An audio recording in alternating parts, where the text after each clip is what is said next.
नमस्कार, जय भारत, जय हिंद, वंदे मातरम। साथियों, हम पढ़ रहे थे भारत का भूगोल और उसमें चल रहा था अपना भारत का भौतिक स्वरूप। उसमें हम देख चुके थे जो अपना पहला प्रादेशिक विभाजन है, भौतिक विभाजन, उत्तर का उत्तरी पर्वतीय प्रदेश। आज है अपना दूसरा टॉपिक, उत्तर का विशाल मैदान। जैसा कि दोस्तों आप इस मैप में देख पा रहे हैं, उत्तरी पर्वतीय क्षेत्र के दक्षिण में जो है ये मैदान पड़ता है। बात करें अगर इसके विस्तार की दोस्तों, तो सिंधु और सतलज नदियों का जो क्षेत्र है वहाँ से लेकर ब्रह्मपुत्र नदी के क्षेत्र तक इसका जो है विस्तार है। सिंधु, सतलज, गंगा व ब्रह्मपुत्र नदियों का क्षेत्र होने के कारण इसको सिंधु, गंगा व ब्रह्मपुत्र का मैदान भी कहते हैं। क्षेत्रफल की बात करें दोस्तों, तो इसका क्षेत्रफल जो है 7 लाख वर्ग किलोमीटर है। कितना? 7 लाख वर्ग किलोमीटर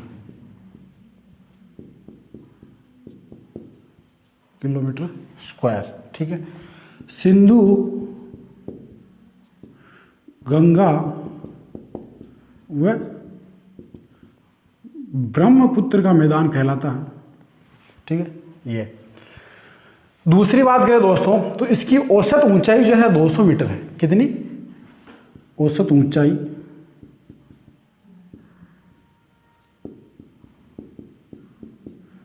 200 मीटर है। ठीक सर। अगली बात करें दोस्तों इसकी लंबाई की, तो इसकी भारत में लंबाई है कुल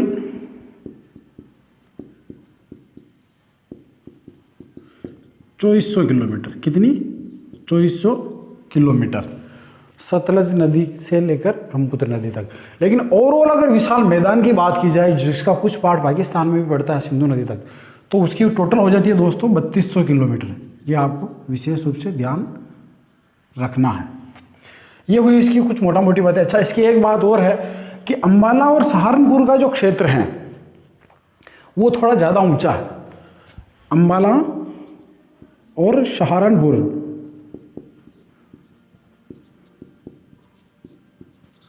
ज़्यादा ऊंचा होने की वजह से जल विभाजक का काम करता है। तो अंबाला और सहारनपुर जल विभाजक है इसमें। ये हुई दोस्तों इसकी कुछ मोटा मोटी विशेषताएं। अब बात की जाए दोस्तों इसके भौतिक विभाजन की, उत्तरी मैदान के विभाजन की, तो कई विद्वान जो है अपने अपने हिसाब से इसका अलग अलग तरह से विभाजन करते हैं। सबसे पहले बात करें अगर दिशा के हिसाब से पूर्व या पश्चिम का मैदान, तो सबसे पहले अगर बात करें अपने पश्चिमी मैदान की, पश्चिमी मैदान किसे कहते हैं? इसको इसका जो पश्चिमी पार्ट है उसको पश्चिमी मैदान कहते हैं। और ये जो है दोस्तों सिंधु नदी का मैदान कहलाता है। और भारत में इसको सतलज का मैदान कहते हैं। सिंधु का मैदान, भारत में क्या कहते हैं इसको? सतलज का मैदान। भारत में सतलज का मैदान कहते हैं इसको, पश्चिमी मैदान को। ठीक है। अगला, उत्तर पूर्व से दक्षिण पश्चिम, यह दिशा यूं हो रही है विकर्ण की तरह।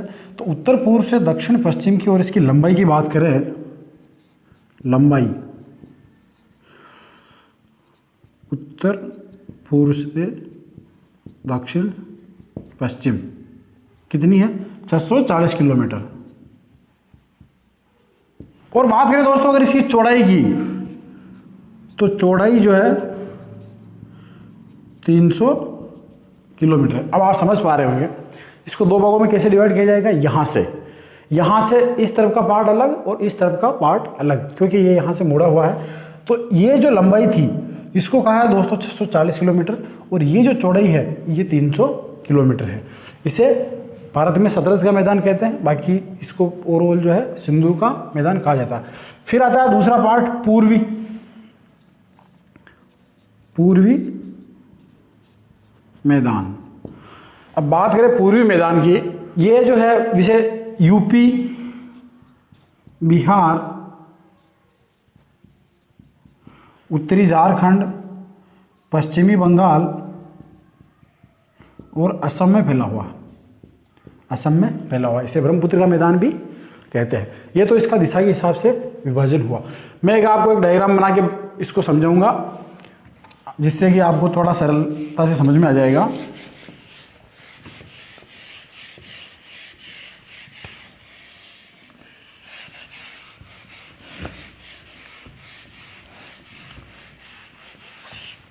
देखिए, अगर बात करें इसके विभाजन की, तो सबसे पहले तो किया हमने दिशा के हिसाब से, उसमें आया अपना पश्चिमी और दूसरा था अपना पूर्वी मैदान।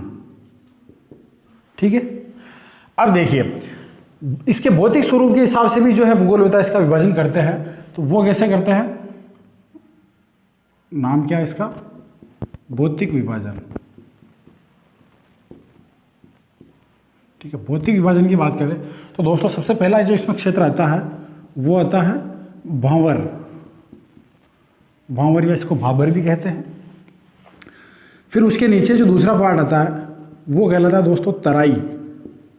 क्या है, तराई। उसके बाद में तीसरा जो पार्ट आता है वो आता है वैसे जलोढ़ मैदान। जलोढ़ मैदान। और इस जलोढ़ मैदान को ही जो है अलग अलग पार्टों में बांटा गया है। इसमें पहला आ जाता है बांगर और दूसरा आता है दोस्तों खादर। और ये जो बांगर है इसके भी अलग अलग नाम हैं, जिसमें एक तो आता है रेह और एक आता है बूढ़। बूढ़, ठीक है। उसके बाद इसमें चौथा पार्ट आता है दोस्तों, वो आ जाता है फिर आपका डेल्टा। डेल्टाई मैदान।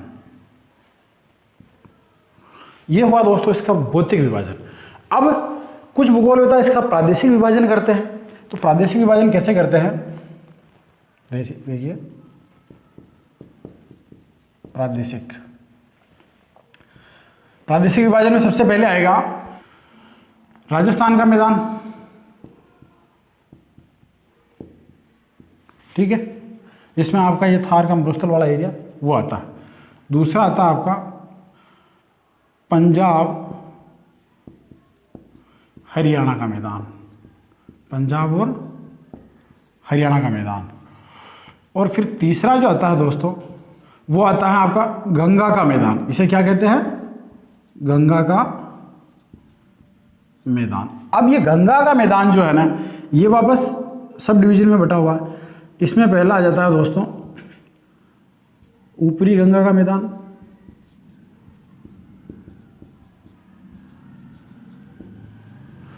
दूसरा मध्य गंगा का मैदान।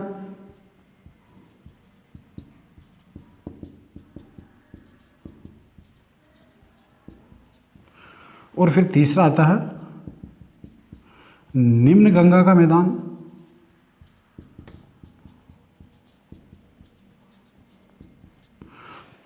ठीक है, तो इस प्रकार से आप दोस्तों देख पा रहे हो कि ये उत्तरी विशाल का जो है भूगोल अलग अलग तरह से विभाजन करते हैं। पश्चिम में आपका राजस्थान वाला एरिया आ गया और पूर्व में आ गया आपका ये पूरा एरिया।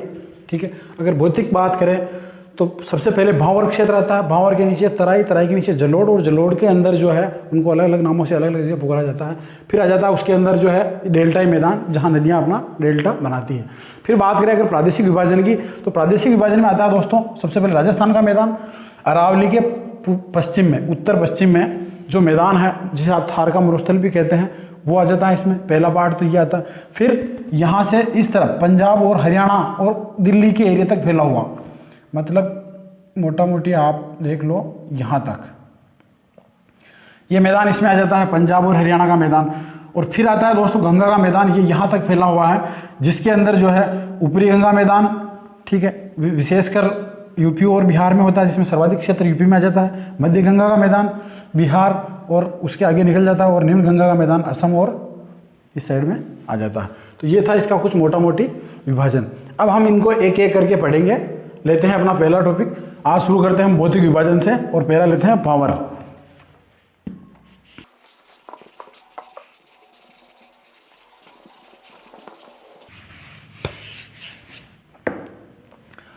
बात करें दोस्तों इसके भौतिक विभाजन की, तो इसमें पहला आता है भांवर या भाबर भी इसको कहते हैं, ध्यान रखना आप, कई बार भाबर भी लिखा हुआ आ जाता है। अब भाबर क्या है? शिवालिक पर्वतमाला निकलती है यहां से, शिवालिक के दक्षिण में गिरिपद में जो पर्वतीय नदियां आती हैं वो क्या करती है मित्रों कि अपने साथ कंकड़ पत्थर लाती हैं और गिरिपद में जमा कर देती हैं। पर मतलब गिरिपद मतलब पर्वत के पांवों में जमा कर देती है, जिससे क्या होता है कि बड़े बड़े कंकड़ पत्थर इकट्ठे हो जाते हैं, जिसकी वजह से पानी उन कंकड़ पत्थरों में अंदर उतर जाता है और नदियाँ लुप्त हो, छोटी छोटी नदियाँ जो होती हैं उनका पानी वहाँ जो है दिखाई नहीं देता, मतलब नदियाँ विलुप्त हो जाती है। उस क्षेत्र को भाबर क्षेत्र कहते हैं। ठीक है, तो एक एक करके इसकी विशेषता को हम लेते हैं। तो सबसे पहली चीज़ तो ये कंकड़ पत्थर युक्त है, कंकड़ पत्थर युक्त है। दूसरा, इसमें छोटी नदियाँ विलुप्त हो जाती हैं।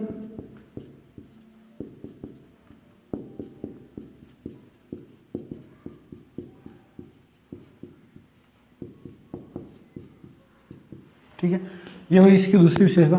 तीसरी विशेषता की बात करें दोस्तों इसमें, तो ये जो है सिंधु नदी से तीस्ता नदी तक, सिंधु नदी से तीस्ता नदी तक 8 से 16 किलोमीटर की चौड़ाई में फैला हुआ है। कहां से?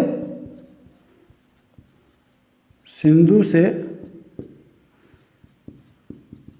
तीस्ता नदी तक। और बात करें अगर इसकी चौड़ाई की, तो कहीं पे 8 किलोमीटर है और कहीं पे 16 किलोमीटर, 16 किलोमीटर जो है इसकी चौड़ाई होती है। बात करें अगर दोस्तों इसके विस्तार की कि कहाँ कहाँ तक किस किन प्रदेशों में फैला हुआ है, तो इसमें आता है सबसे पहले तो दोस्तों पंजाब, उसके बाद आ गया आपका हरियाणा, फिर आपका आ गया यूपी, बिहार, और ये जो है असम और पश्चिम बंगाल तक, पश्चिमी बंगाल तक जो है ये फैला हुआ है।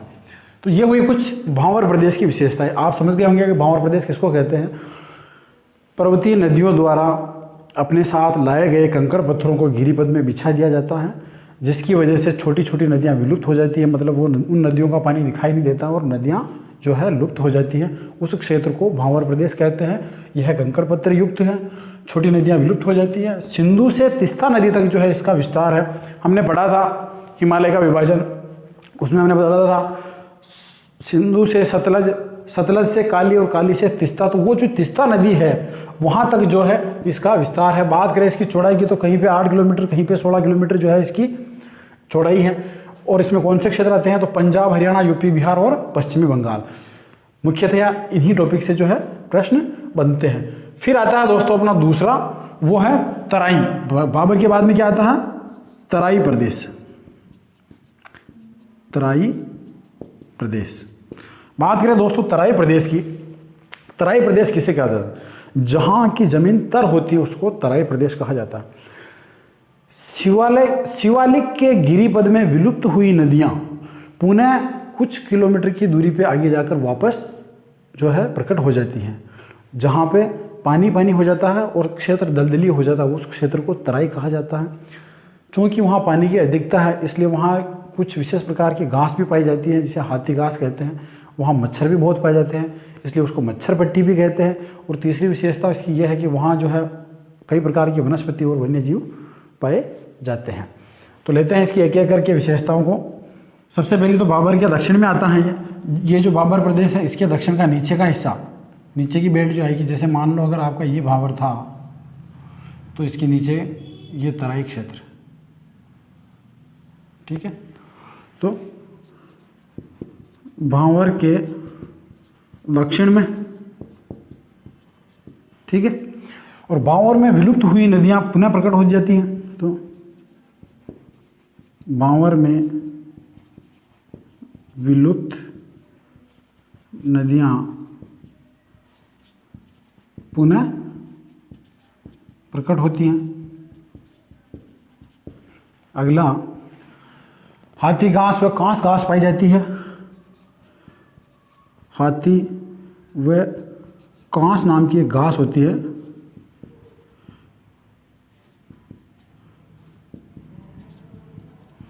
मच्छर अधिक पाए जाते हैं इसलिए मच्छर पट्टी कहलाता है। मच्छर की अधिकता के कारण मच्छर पट्टी कहलाता है। मच्छर पट्टी कहलाती है। ठीक है, अगली दलदली क्षेत्र है। चूंकि जल की अधिकता है तो दलदली होगा ही। दलदली क्षेत्र है वह वनस्पति व वन्य जीव पाए जाते हैं। वन्य जीव जो है पाए जाते हैं। एक चीज़ और है दोस्तों कि यहाँ पे जो है लोगों ने दलदल को सुखाकर बहुत सारी कृषि भूमि जो है और बना ली है। अब नेक्स्ट टाइप आता है इसके बाद में अपना तराई के बाद में हम लेते हैं जलोढ़ मैदान। जैसा कि आप जानते हैं जलोढ़ मैदान किसे कहते हैं, जहाँ नदियों का पानी पहुँचता है और नदियाँ हर वर्ष वहाँ पे जो है नई मिट्टी का जमाव करती है। जलोढ़ मिट्टी उसी को कहते हैं जो जल के द्वारा लाकर निक्षेपित की गई मिट्टी को जलोढ़ मिट्टी कहा जाता है।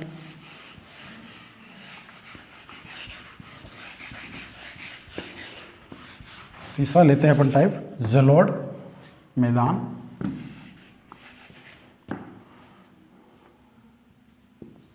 जलोढ़ मैदान। अब देखिए भावर क्षेत्र में नदियां विलुप्त हुई कंकड़ पत्थर की वजह से, फिर आगे जाकर वापस पुनः प्रकट हुई तो वो क्षेत्र तराई कहलाया। फिर ये नदियां अपना रास्ता बना लेती है, रास्ता पकड़ लेती है और एक निश्चित रास्ते पर चलती हुई मैदानों का निर्माण करती हैं और वहाँ जो है इनके द्वारा मिट्टी का निक्षेप किया जाता है जिसको जलोढ़ मिट्टी कहते हैं। बात करें जलोढ़ मैदान की तो इसको दो भागों में बांटा गया है। कौन कौन से हैं? इसका पहला टाइप था अपना बांगड़। क्या है? बांगर या बांगड़। बांगर या बांगड़ कहते हैं। अब बांगर या बांगड़ किसको कहते हैं? देखिए दोस्तों, नदी किसी जगह पे अपना निक्षेप कर रही है, मिट्टी का निक्षेपण कर रही है, मिट्टी का जमाव कर रही है, तो धीरे धीरे वो क्षेत्र ऊंचा हो जाता है जहाँ पे फिर बाद में जो है नदी का पानी या बाढ़ का पानी नहीं पहुँच पाता है। अब जिस जलोढ़ मिट्टी में बाढ़ का पानी नहीं पहुँच पाता है उसको बांगड़ कहते हैं। कुल मिला के वो जल की वजह से जो बांगड़ है वहाँ जल नहीं पहुँच पा रहा, और जिस स्थान पर नदी हमेशा बाढ़ का पानी पहुँचता रहता है वो क्षेत्र खादर कहलाता है। बांगड़ प्रदेशों में सिंचाई की आवश्यकता होती है क्योंकि बाढ़ का पानी नहीं पहुँच पाता है, इस वजह से जो है वहाँ सिंचाई करनी पड़ती है। और खादर प्रदेश में विशेषकर सिंचाई की कम आवश्यकता पड़ती है क्योंकि समय समय पर बाढ़ का पानी और नदियों द्वारा वहाँ पहुँचा दिया जाता है। अब इस बांगड़ प्रदेश में जो है दो प्रकार के जो है क्षेत्र पाए जाते हैं। एक तो होता है रेह या कल्लर कहते हैं उनको, और दूसरा होता है बूढ़। ठीक है, तो बांगड़ प्रदेश लेते हैं हम। बांगड़ प्रदेश क्या है?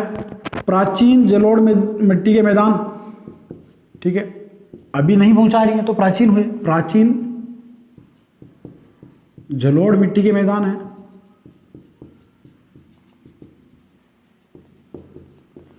दूसरी बात इसकी यह है कि वर्तमान में नदियों का पानी नहीं पहुंचता है।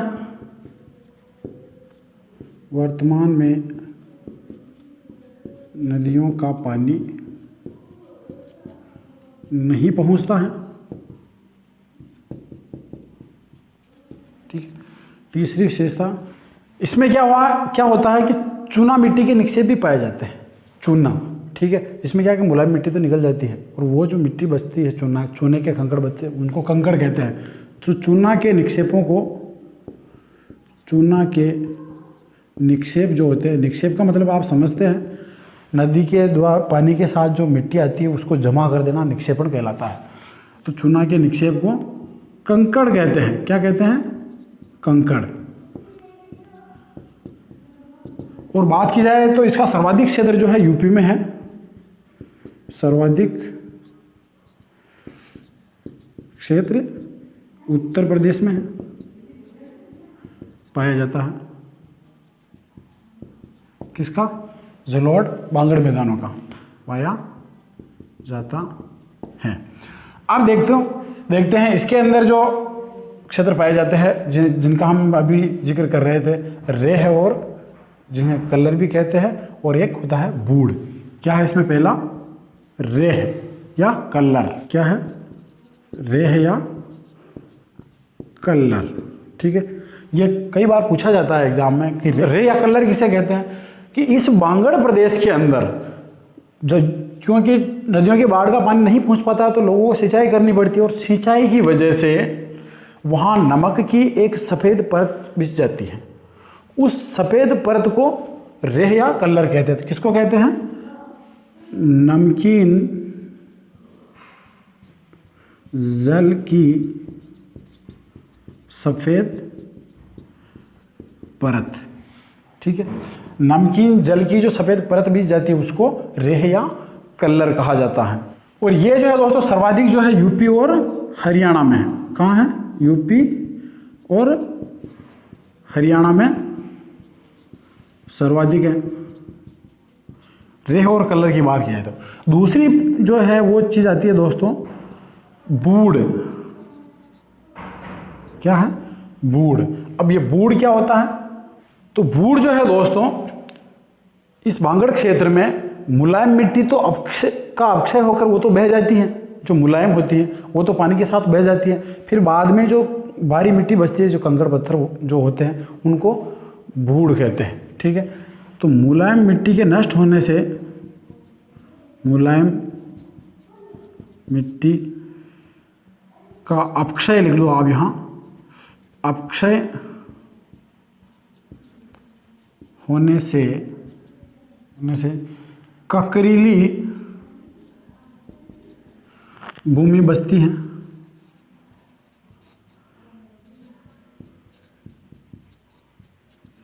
जो बूढ़ कहलाती है। क्या कहलाती है? बूढ़ कहलाती है। ठीक है, दूसरा इन बूढ़ का जो है जमाव कहाँ पाया जाता है? गंगा और रामगंगा नदियों के मध्य। गंगा व रामगंगा जो है इसकी सहायक है, रामगंगा के प्रवाह क्षेत्र में पाई जाती है। ये तो हुआ दोस्तों बांगड़ जो प्रदेश है उसका अध्ययन। अब उसके बाद आता है दोस्तों खादर। ठीक है, खादर आप जानते हैं खादर क्या होता है? जहाँ पे प्रतिवर्ष नदियाँ जो है नई मिट्टी जमा कर देती हैं, जलोढ़ मिट्टी जहाँ जमा कर देती हैं, जहाँ पे बाढ़ का पानी हमेशा हर वर्ष पहुँचता है और नई मिट्टी बिछा देता है, उसको खादर कहते हैं। क्या है दूसरा इसके अंदर? खादर। ठीक है, तो ये मैदान के निचले भाग होते हैं, ऊपर के भागों में पानी नहीं पहुंचता, नीचे के भागों में पहुंच पाता है। तो मैदान के निचले भाग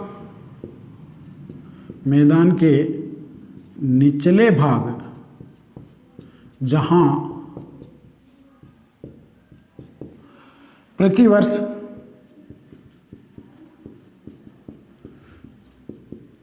बाढ़ का जल पहुंचता है। मैदान के वे निचले भाग या वे निचले क्षेत्र जहाँ पे जो है हर वर्ष बाढ़ का पानी पहुँचता है उसको खादर क्षेत्र कहते हैं। अगली विशेषता इसकी ये जो है दोस्तों सर्वाधिक जो है बिहार और पश्चिम बंगाल में पाए जाते हैं। सर्वाधिक कहाँ है? बिहार और पश्चिमी बंगाल। वैसे देखा जाए तो ये जो है बांग्लादेश में भी है, लेकिन हम भारत पढ़ रहे हैं चूँकि, इसलिए हम बिहार और पश्चिम बंगाल भी कहेंगे। बाकी इसका क्षेत्र बांग्लादेश तक भी जाता है। ये था अपना जलोढ़ मैदान। अब अगला आता है अपना इसके बाद डेल्टाई मैदान, डेल्टाई प्रदेश। डेल्टाई प्रदेश। ठीक है, भौतिक विभाजन में अपना जो है लास्ट का ये टॉपिक है डेल्टाई प्रदेश। अब डेल्टा किसे कहते हैं? नदियाँ अपने मुहाने पर अपने साथ लाए गए निक्षेपों का जमाव कर देती हैं, जिससे नदी कई धाराओं में बढ़ जाती है, उसको डेल्टा कहते हैं। यह आपने छोटी कक्षाओं में भी पढ़ा होगा। तो नदी द्वारा निर्मित ये सबसे अंतिम आकृति होती है, ठीक है, डेल्टा। तो ये अधिकतर कहाँ पाए जाएंगे? नदी के मुहाने पर, जहाँ नदी अपना जल सागर में डाल रही है। तो जैसा कि आप जानते हैं तो भारत में गंगा और ब्रह्मपुत्र नदियाँ जो है बंगाल की खाड़ी में अपना जल डालती है, तो वहीं पे ये इनका निर्माण होगा। तो लेते हैं इसको। नदी के मुहाने पर निक्षेपण से डेल्टा का निर्माण होता है। नदी के मुहाने पर निक्षेपण से,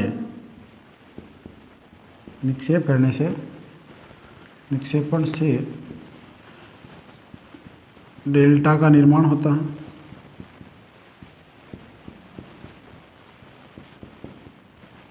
ठीक है। अगला, डेल्टा के ऊपरी भाग को चर और नीचे के भाग को जो है बिल कहा जाता है। ये प्रश्न कई बार पूछा गया है, अभी सेकंड ग्रेड में भी पूछा गया था ये, कि चर किसे कहते हैं और बिल किसे कहते हैं। तो डेल्टा का ऊपरी भाग, ऊपरी भाग चर और डेल्टा का निचला भाग ये जो है दोस्तों बिल कहलाता है। क्या है? बिल कहलाता है। तो देखा दोस्तों, ये थे अपने उत्तर का जो विशाल मैदान उसका भौतिक विभाजन। अब बात आई है डेल्टा की। तो जैसा कि आप जानते हैं, गंगा और ब्रह्मपुत्र नदी द्वारा निर्मित जो डेल्टा है पश्चिम बंगाल और असम और बांग्लादेश में बना हुआ, उसको सुंदरवन का डेल्टा कहते हैं, जो विश्व का सबसे बड़ा डेल्टा है। सुंदरवन का डेल्टा इसलिए कहा जाता है क्योंकि यहाँ पे सुंदरी नामक वृक्षों की अधिकता पाई जाती है। ठीक है। तो आपने देखा ये उत्तरी विशाल मैदान का जो है भौतिक विभाजन था। अब हम इसके बाद लेंगे उत्तर के विशाल मैदान का प्रादेशिक विभाजन। ठीक है।